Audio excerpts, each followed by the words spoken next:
At the family dinner, I sat at the table with a broken arm. I couldn't even hold a fork, so I sat there hungry. The guests were silent. My daughter calmly said, "My husband taught her a lesson." My son-in-law proudly shouted, "The old woman thought she was in charge here, but I proved otherwise." I just smiled. 30 minutes later, the doorbell rang. When my son-in-law opened the door, he was shown who was really in charge here. Greetings, dear listeners. Before I begin telling this complicated story of my life, I ask you to support our channel. Subscribe, leave a like, and write in the comments which city you are listening from. This is very important for us. And now, enjoy listening. The dining room should have felt warm that evening. The overhead chandelier cast a soft amber glow across the table, and the dishes spread before us were the kind of comfort food meant to soothe a family gathering. Roast chicken with crisp skin glistening under melted butter, mashed potatoes whipped so smooth they looked like clouds, rolls still steaming from the oven. Everything smelled like the dinners I used to make on Sundays, back when things felt normal, before the house filled with tension instead of laughter. But as the aroma rose around me, my stomach twisted with a tight, hollow ache.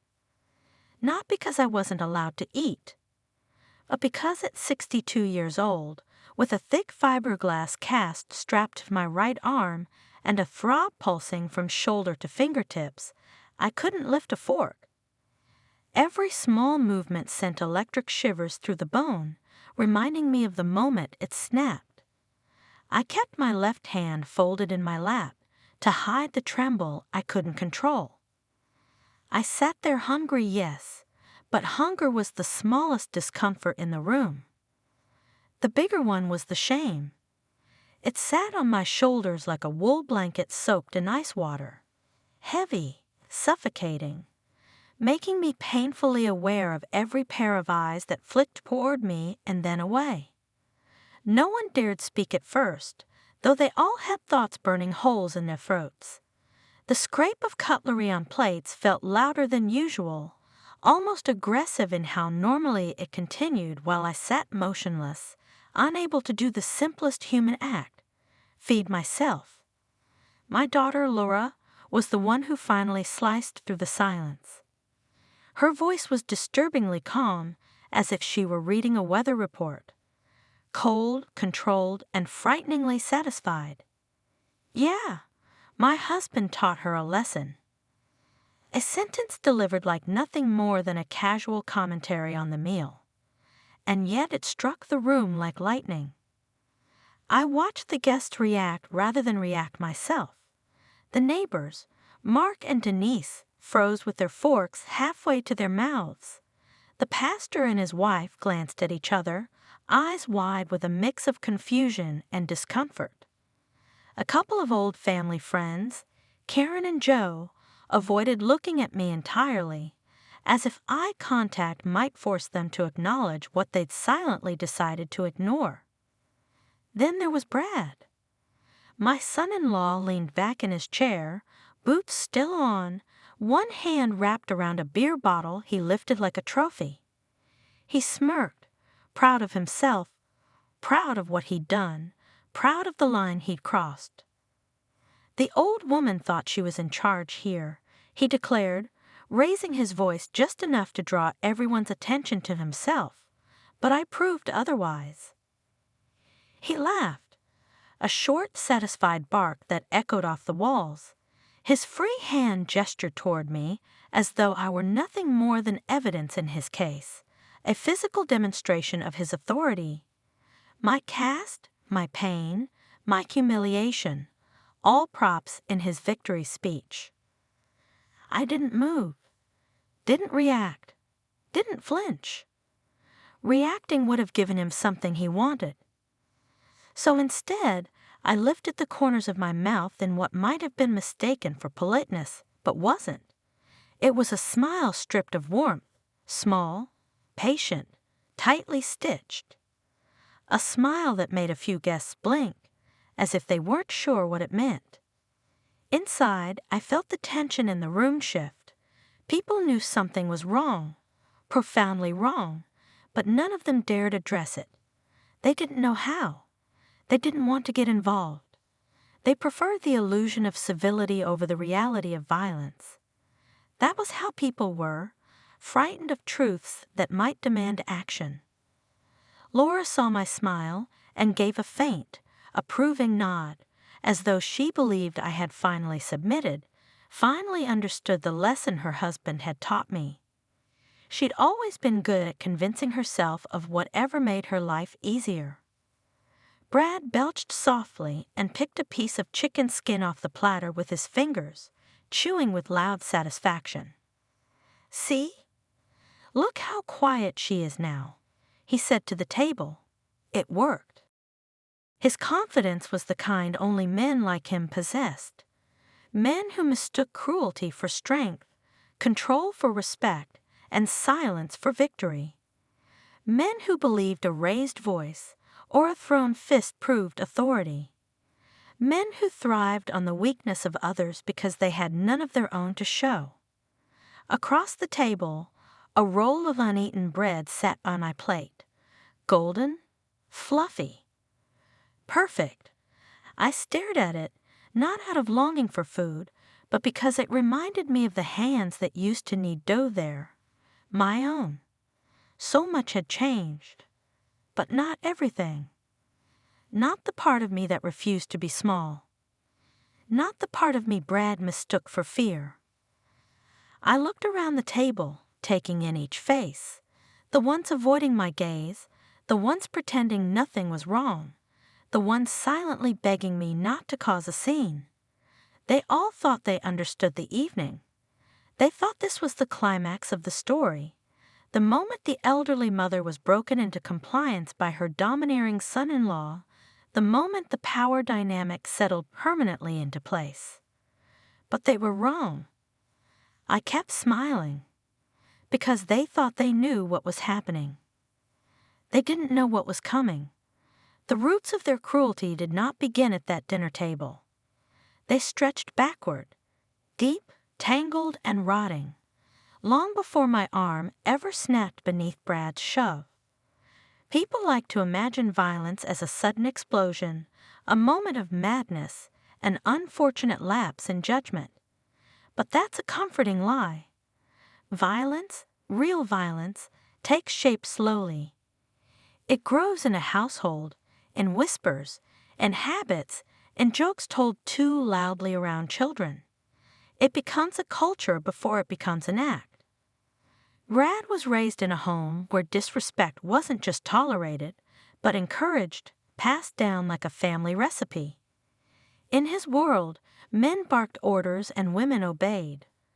Women didn't get opinions, they got instructions. If his mother ever hesitated, his father would slam a hand against the wall or grab the back of her neck with enough force to leave fingerprints. And afterward, he'd say the same line Brad would later repeat like scripture. Better to learn early. To Brad, domination wasn't abuse. It was tradition. A man's right. A mark of strength. He carried that warped pride with him into adulthood, wearing it like a badge of honor. The first time I met him, he shook my hand harder than necessary, as if trying to assess my bone density. He smiled at me, but it was the kind of smile a wolf gives a fence before deciding whether it can break through it. I saw the edge in him then, that simmering arrogance. I knew he would be trouble, but I never imagined he'd become the architect of my broken arm. He sought out a partner who would never challenge him. A woman who wanted power, yes, but not autonomy. Someone who would cling to a man like him, because fear disguised itself inside her as admiration. That woman was my daughter, Laura. Laura had been beautiful since she was young, and she knew it. Beauty became her currency, her leverage, her shield. But underneath that polished surface lived years of resentment, poison that had fermented quietly. She had always hated that I didn't treat her like a glass doll.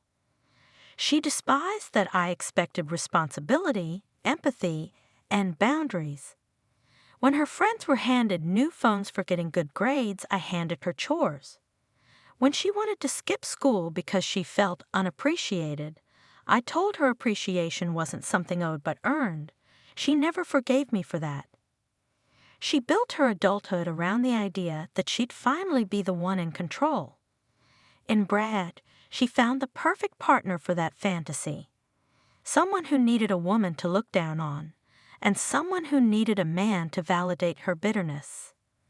They locked into each other like gears in a toxic machine, one who required power, and one who needed someone to take it from. And there I was, an inconvenience dropped directly into the middle of their delicate balance. After my husband died, grief hollowed me out like a house left empty after a fire. But life demanded motion, and motion required help. My house, the one my husband and I had lived in for 37 years, needed work. Old pipes, foundational issues, a laundry list of repairs that the insurance company insisted could be done quickly. So I moved in with Laura and Brad, just for a little while, just until the dust settled.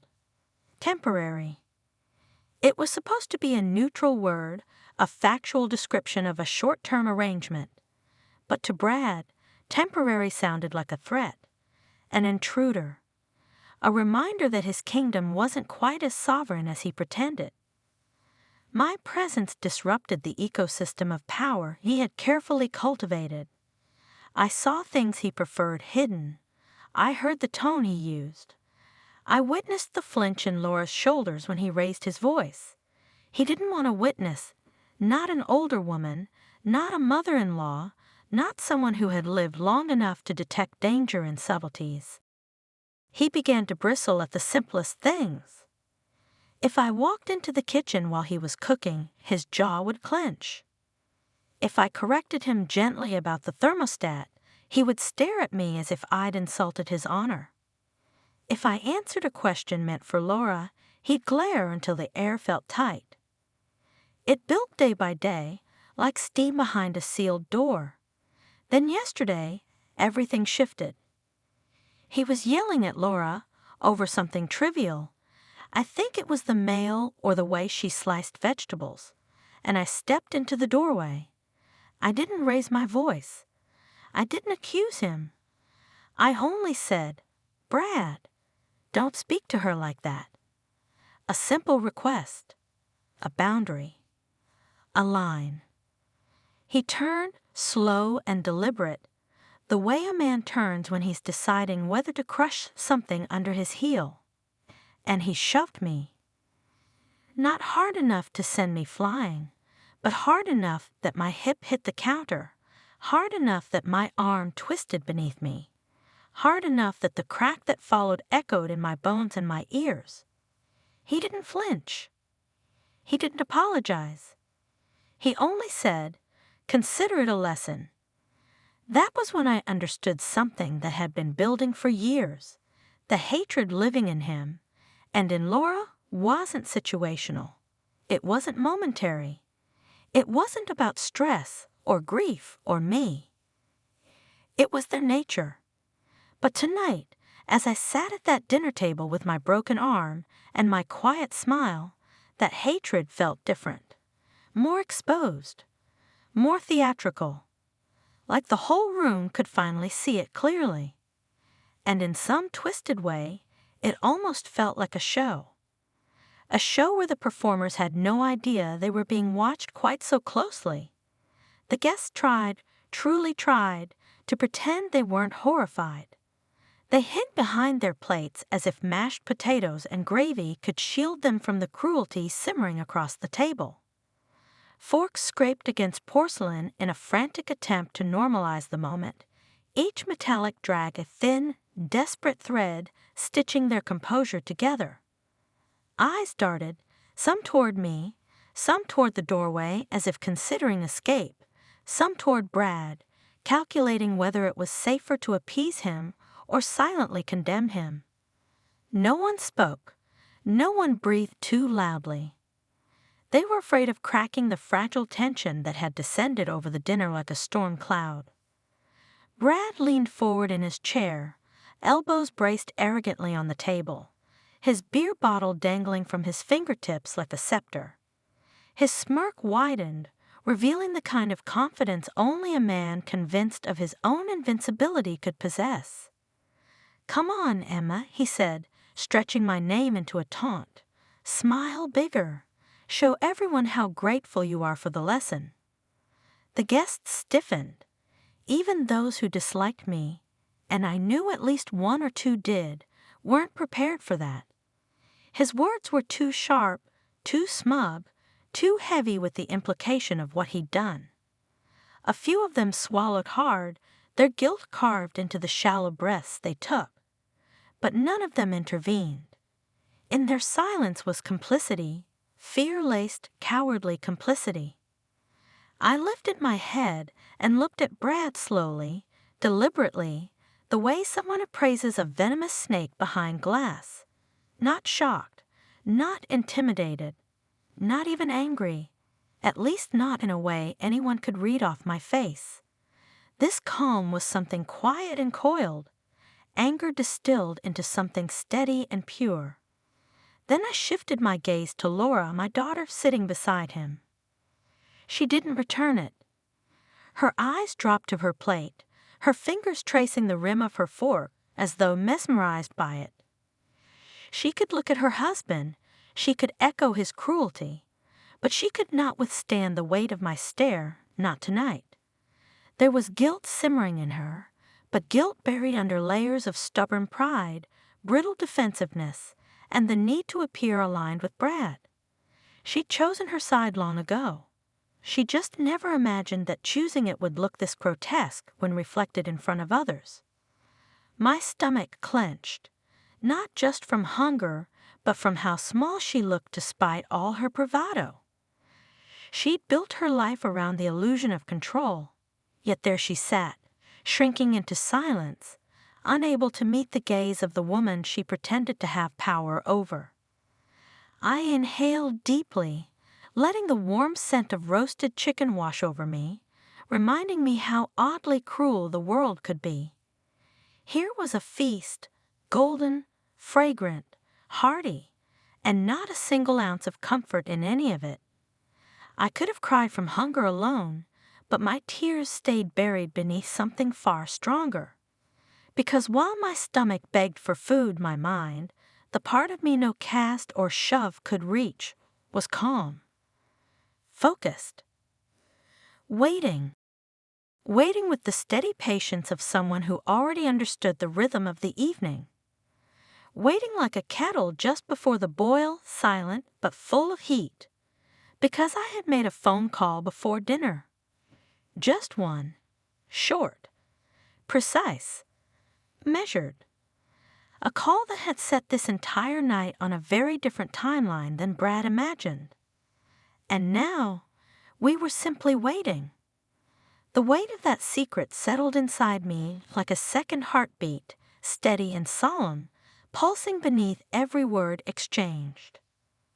Brad mistook my calm for defeat. His arrogance wouldn't allow him to consider any other possibility. He assumed silence meant submission, that stillness meant fear, that my smile, tight-lipped and small, meant I had accepted my role as the humbled elder under his roof.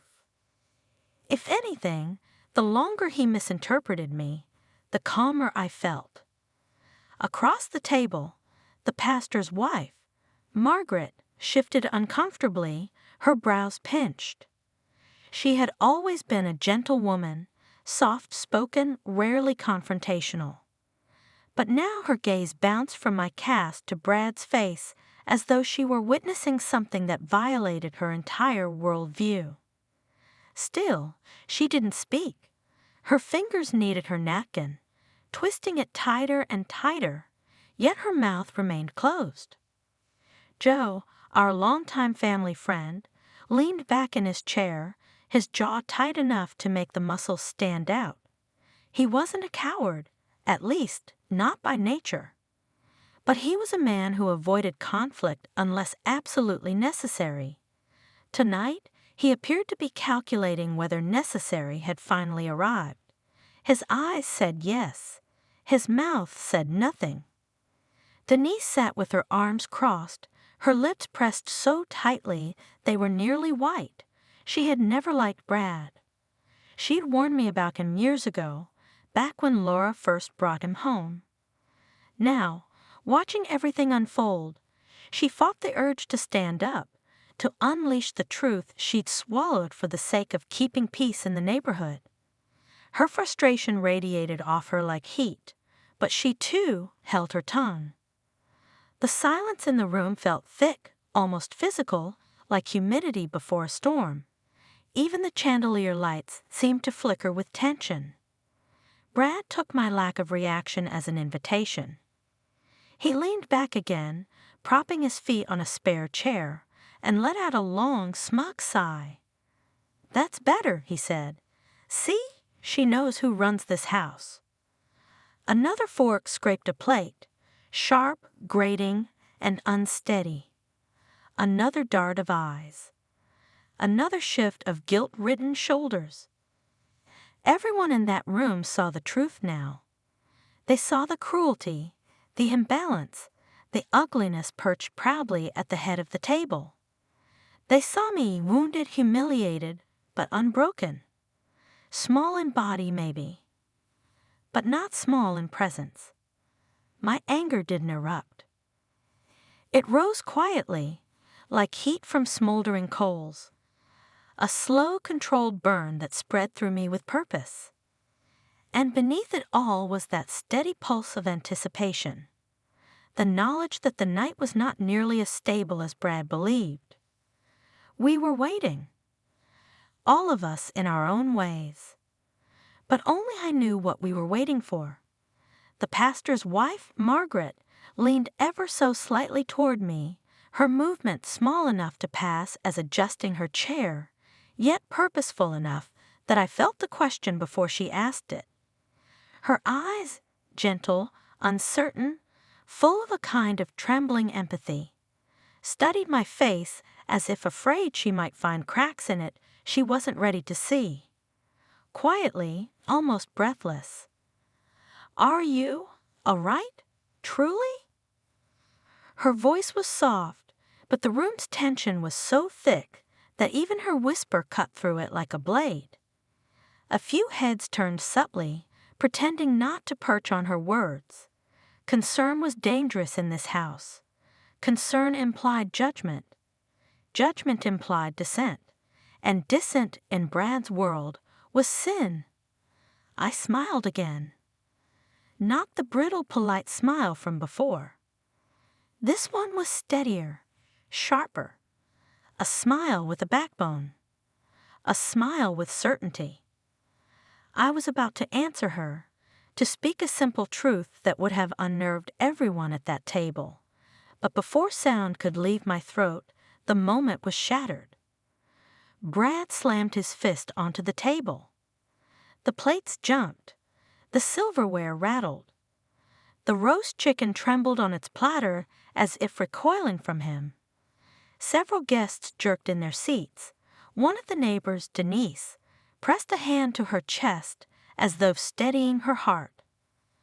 "Why does everyone keep talking to her?" Brad barked, his voice cracking through the air. "She's not in charge here. I am."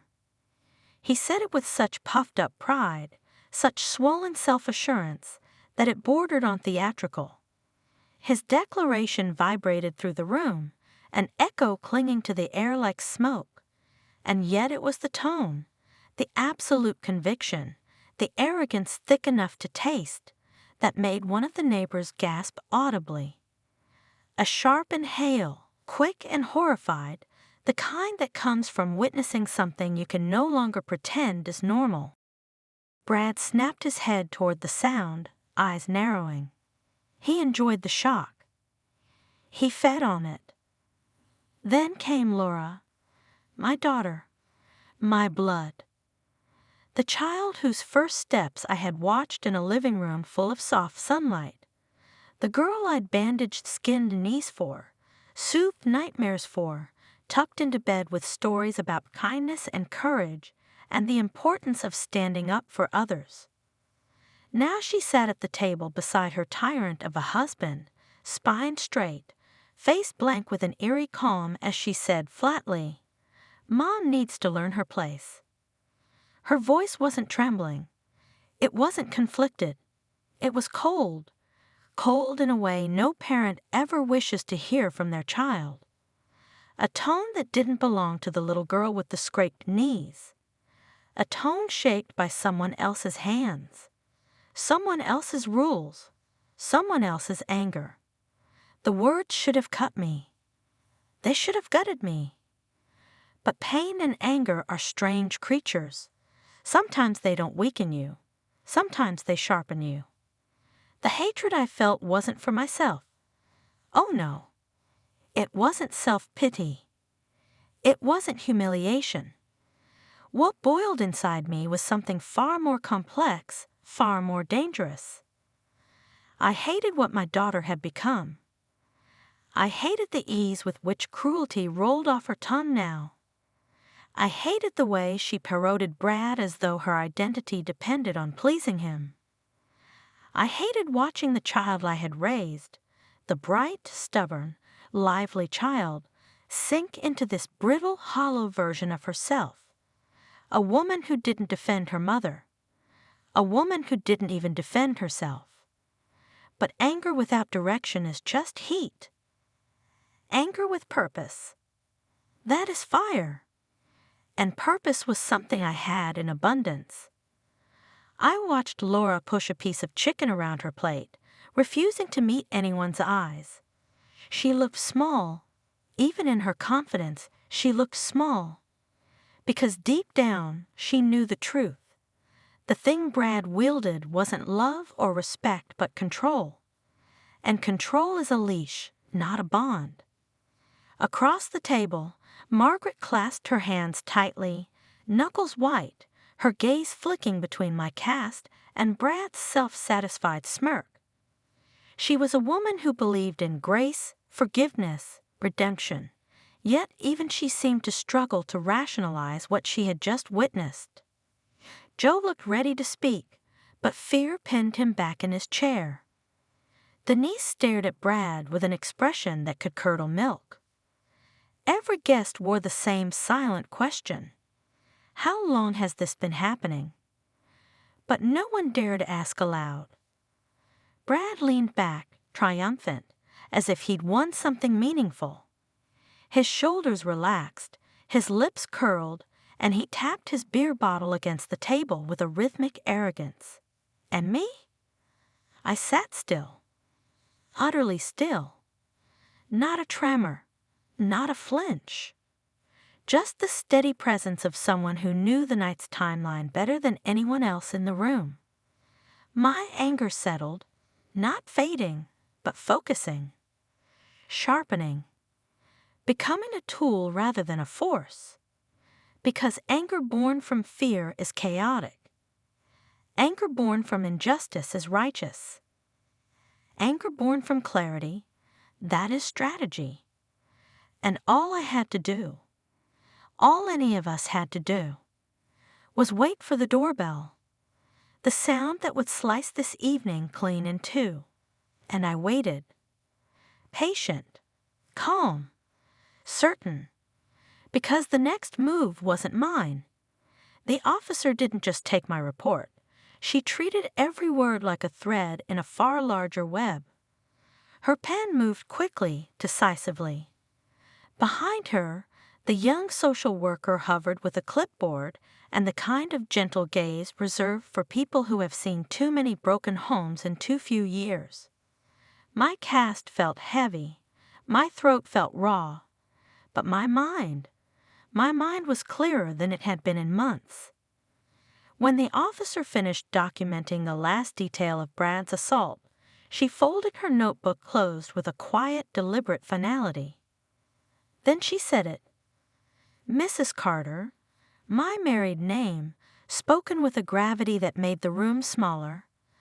I need you to understand something important. I nodded, bracing myself. Your son-in-law is already under investigation. My breath hitched, though I kept my expression steady. For what? I asked. She exchanged a brief, weighted look with the social worker before continuing. One of the previous victims has come forward again. The room seemed to contract, as if the oxygen thickened into something heavy and suffocating. Previous victims.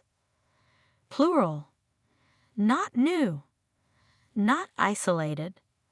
Not surprising. But hearing it confirmed by someone who had no reason to lie, hit me with a force that cracked something open inside me. The officer's voice dropped lower, more urgent. He may retaliate when he realizes we're building a case. Men like him, they don't lose quietly.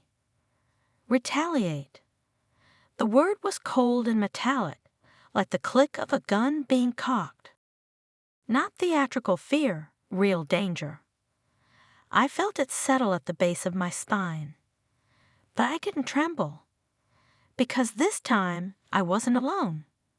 We returned to Laura and Brad's house under the discreet watch of a patrol car parked across the street, its lights off, its presence meant to look casual. But the two officers inside weren't fooling anyone.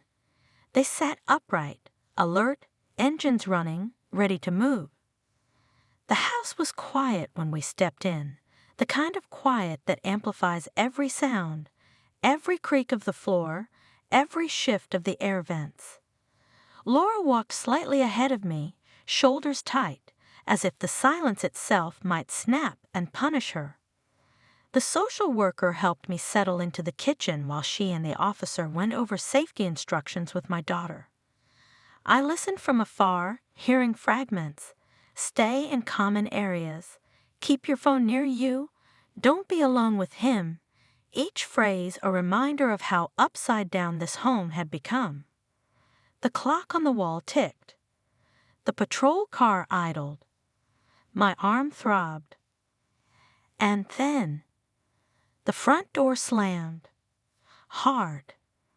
A sound sharp enough to cut the air. Brad came home. Early. Too early. His boots struck the hallway tile with the heavy cadence of a man spoiling for a fight. I straightened instinctively, my spine aligning itself despite the ache in my ribs. Laura froze near the counter, her fingers twitching with the urge to hide them behind her back.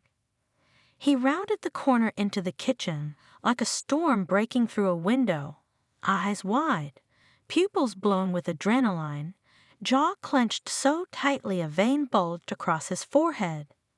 His chest heaved as though he'd run straight from wherever he'd been, fury fueling every step. "Where were you?" he demanded. The house seemed to inhale. He wasn't asking. He was accusing. Accusing me, accusing Laura, accusing the universe for daring to operate beyond his control. The social worker subtly positioned herself near me, not threateningly but protectively. She didn't speak. Professionals like her knew that speaking too soon only lit the fuse faster.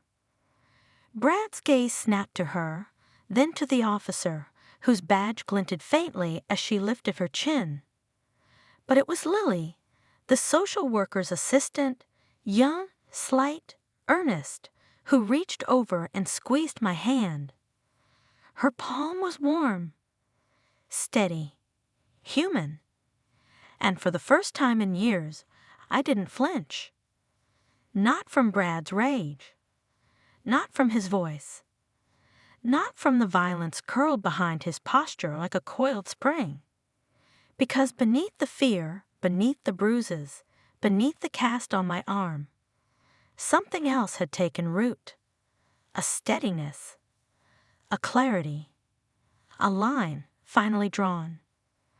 Brad stared at me, waiting for the old version of me to return, the one who minimized, apologized, smoothed things over to keep the peace. But that woman was gone. She had broken the moment he shoved her into a counter. The moment her daughter said she needed to learn her place. What sat at that kitchen table now was someone different. Someone who had told the truth. Someone who had witnesses. Someone protected. Someone ready. Brad didn't know it yet, but the trap had already snapped shut, and he was standing right in the center of it. Mark stepped inside first. He didn't burst through the doorway. He didn't swing it open like a man ready for violence.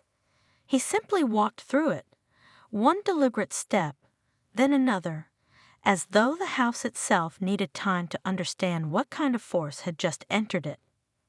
He wasn't a giant. He wasn't loud. He wasn't even angry-looking. But he carried the kind of presence that shifts the entire balance of a room without raising a single decibel. Behind him, the officers hung back, letting him pass, not out of intimidation, but out of recognition. They had seen this before, the quiet type, the kind whose strength didn't come from fists or shouting, but from something deeper, older, bone-deep. Brad took a half-step backward the moment he saw him. I watched my son, my eldest, my anchor, the child who had always seemed carved from steadiness itself, shift his gaze from my cast to the man who had broken my arm. The intensity in his eyes didn't flare. It condensed, focused, hardened into something immovable. Then his voice, "You touched my mother?" He didn't shout, didn't growl, didn't spit the question like a challenge. He asked it. Calm, controlled, unmistakably lethal. Brad opened his mouth, but his throat clicked before words found shape. His shoulders tightened, defensive, like a dog sensing the wrong man to bark at. It was an accident, he stammered. Even he didn't believe himself. Every syllable trembled with the desperation of a child trying to talk his way out of a broken window. Officer Harris stepped forward, her voice cool and precise. She lifted the clipboard, flipping through the documented statements. "Funny," she said, tapping a page, "because the medical team said the break is consistent with deliberate force. Direct trauma. No sign of a fall.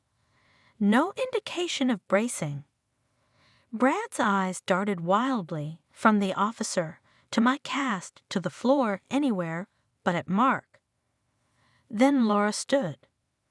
Her chair scraped loudly, a sharp, anxious sound that sliced the tension. She looked nothing like the woman who had told me to learn my place hours earlier. Her face had gone pale, almost translucent, eyes wide with something between shock and betrayal. "Mom," she whispered, the word trembling out of her. "You reported us?" The room froze on the word us, as though she and Brad were equals in guilt, as though silence had made her innocent. I didn't break eye contact with her. Not this time. Not anymore. "Yes," I answered. She blinked rapidly, as if trying to wake from a dream that had turned ugly, as if hoping my answer might change on the second try. "You betrayed your own daughter?" "No." My voice was soft, but it cut through the room like a razor pulled slowly across glass. I finally protected myself. The air shifted, subtle but unmistakable. Laura's jaw quivered. Her chest rose unevenly, struggling to decide whether it should swell with indignation or collapse under guilt. She looked small, for the first time not in size but in certainty. The foundation she'd built with Brad was cracking beneath her feet. And then Mark stepped forward, not rushing, not lunging, just closing the distance between himself and Brad with the quiet authority of a man who had made up his mind long before entering this house. He placed a hand on Brad's shoulder. It wasn't a shove, wasn't an assault, wasn't even overtly aggressive. It was the kind of grip that freezes the body on instinct, where the fingers settle heavy and unmoving, and the weight of it communicates everything words would cheapen. Brad's entire body locked up. His breath hitched. His eyelids flickered, the way prey freezes when it realizes running won't work. Mark leaned in, not enough for it to be threatening to the officers, but enough that Brad could hear the low, controlled breath behind the words. "You will never," Mark murmured, each word slow and deliberate, "touch my mother again." The words weren't shouted. They didn't need to be. They were a verdict. Brad opened his mouth, maybe to deny, maybe to defend, maybe to beg, but the words died before they even surfaced. Whatever he saw in Mark's eyes extinguished the impulse. Behind him, Laura stepped back, her hand covering her mouth now, as though the reality of what she'd helped create had finally become visible. The officers exchanged a look, cautious, evaluating, but did not intervene. Mark wasn't acting unlawfully. He was acting unmistakably. My broken arm pulsed. Not from pain. From release. For the first time since the cast was put on, the weight of it felt meaningful. Not as a mark of victimhood, but as evidence, as truth, as a turning point. Brad swallowed hard again. Mark didn't remove his hand. And the room, once ruled by Brad's arrogance, had shifted allegiance entirely. Not because Mark was bigger, not because he was louder, but because he stood exactly where I had stood alone for too long, between danger and the woman who raised him. The moment had finally arrived. Officer Harris stood beside Brad, her expression calm but resolute, the kind of professionalism that carried invisible weight. Brad's face was red, veins throbbing in his temples, his pride crumbling under the scrutiny of the law and the silent judgment of everyone in the room. He sputtered excuses, words tumbling out of him like poorly stacked blocks, each one falling flat, failing to construct even a semblance of defense. Accident. It was a misunderstanding. She provoked me. He stammered, but his voice was weak, cracking in desperation. Harris didn't flinch. She read him his rights with crisp authority, each word emphasizing the reality he could no longer ignore. The words hit him like cold water. You have the right to remain silent. Anything you say can and will be used against you. You have the right to an attorney. The room held its breath. Neighbors, friends, even the pastor and his wife, all had been witnesses to Brad's arrogance, his mockery, his sense of entitlement. Now they watched as the balance of power shifted with undeniable clarity. He wasn't in charge anymore. He never had been. Mark stepped back, loosening his grip on Brad's shoulder only slightly, letting the handcuffs click into place with a sound that seemed louder than it actually was. Every metallic link signaled the end of Brad's reign over fear, intimidation, and control. He sputtered again, uselessly, but the cuffs had a finality that no words could undo. Then Mark turned. His gaze shifted to my daughter, Laura. Unlike Brad, she didn't wear a mask of defiance. The air between them was heavy with accusation and disappointment. "You let him hurt her," Mark said, voice low but unyielding, each word carefully measured. "You stood by and allowed this." Laura flinched. Her mouth opened, then closed. "I didn't. She tried to defend herself, her voice trembling, but the words hung hollow in the room. Mark shook his head slowly. Not angrily, but with quiet finality. "You're done, Laura. You and Brad both." The words landed like a hammer on fragile glass. The guests shifted in their seats, some unable to look away. A few cried softly, discreetly wiping their eyes.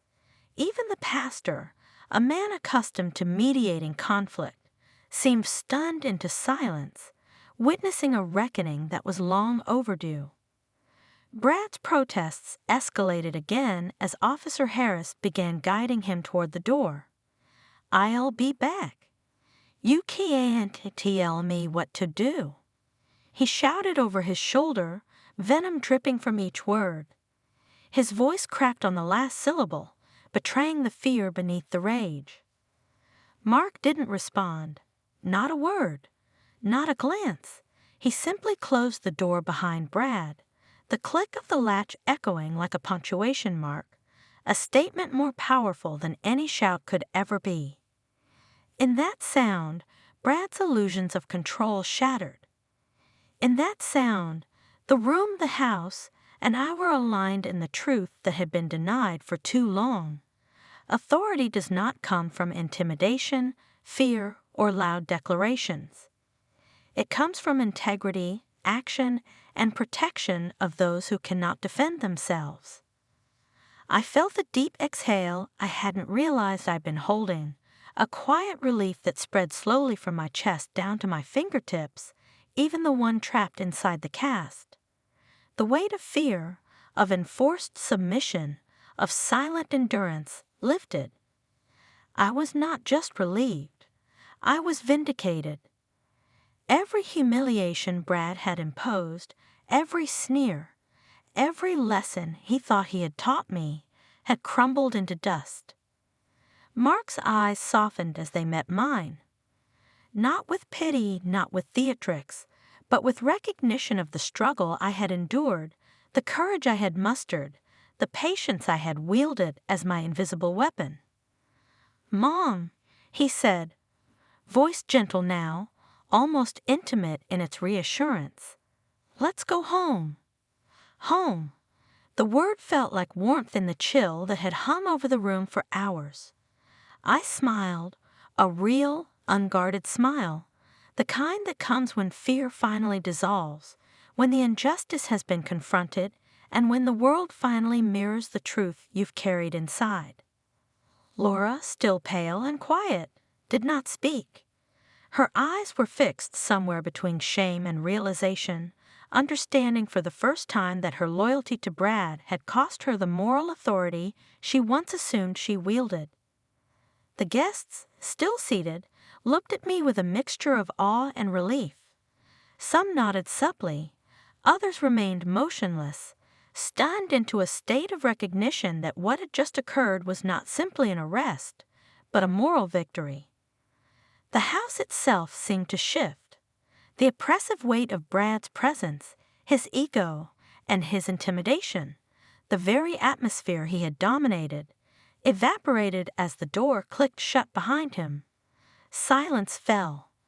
Not empty silence, but a quiet charge with resolution. And at that moment, the lesson was complete. Not for Brad.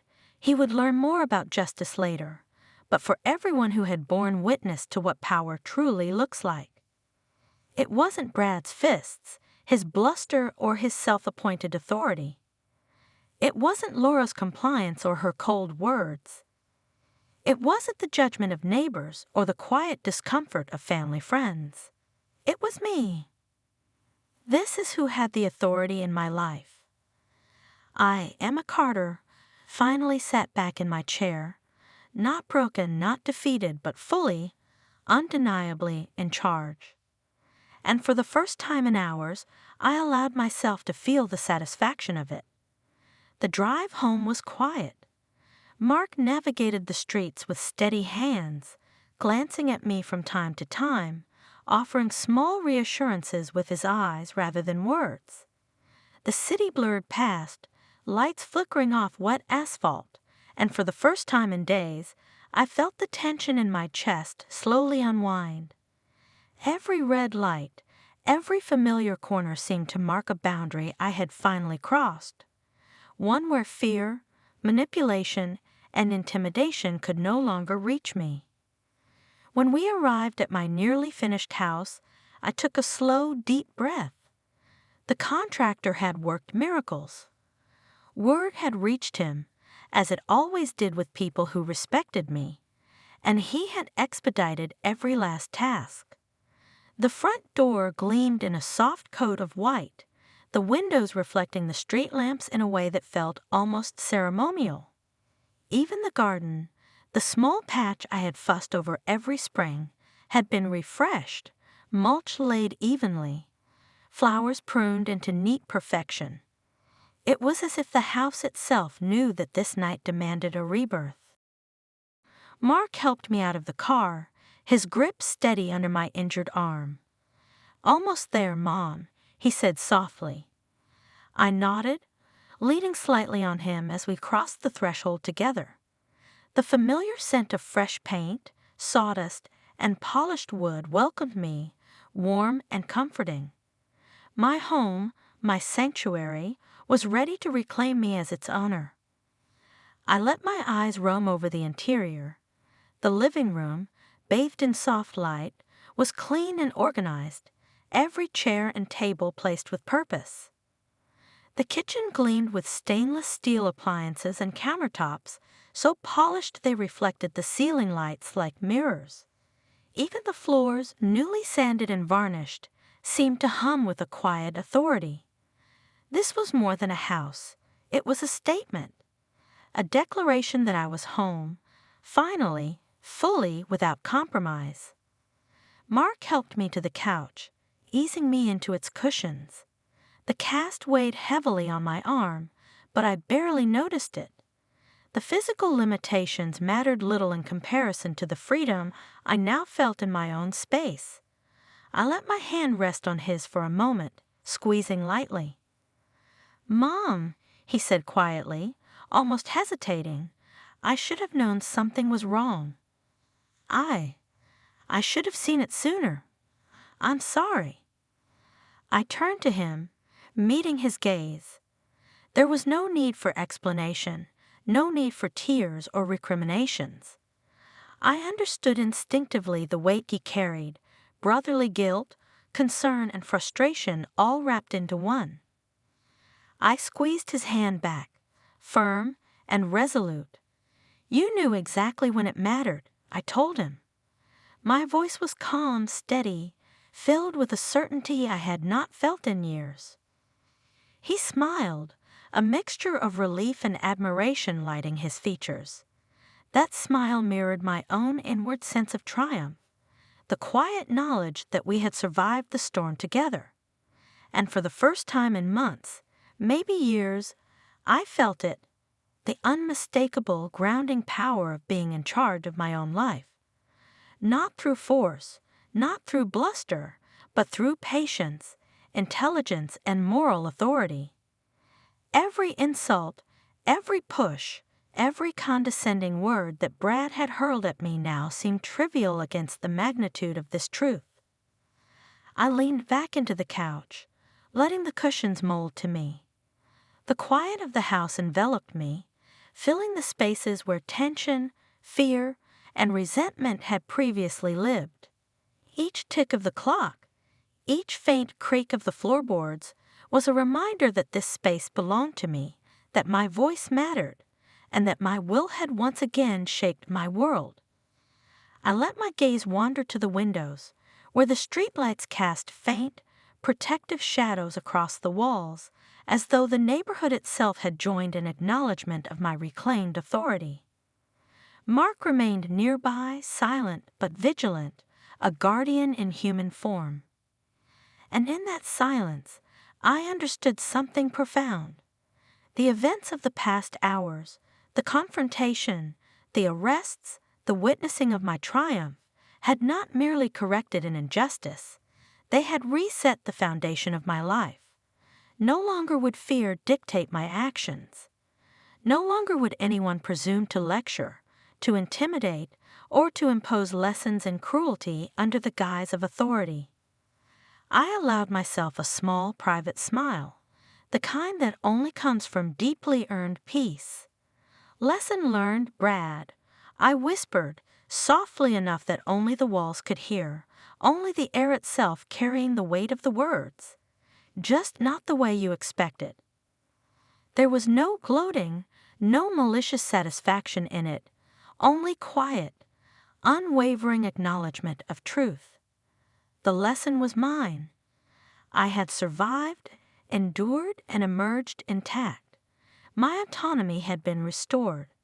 And in the stillness of my home, in the safety of the life I had built and would continue to build, I let a single profound thought settle over me. This was the life I commanded, the space I defined, the authority I had earned. Mark squeezed my hand again, and I returned the gesture with warmth, strength, and the quiet triumph that comes only after injustice has been fully confronted.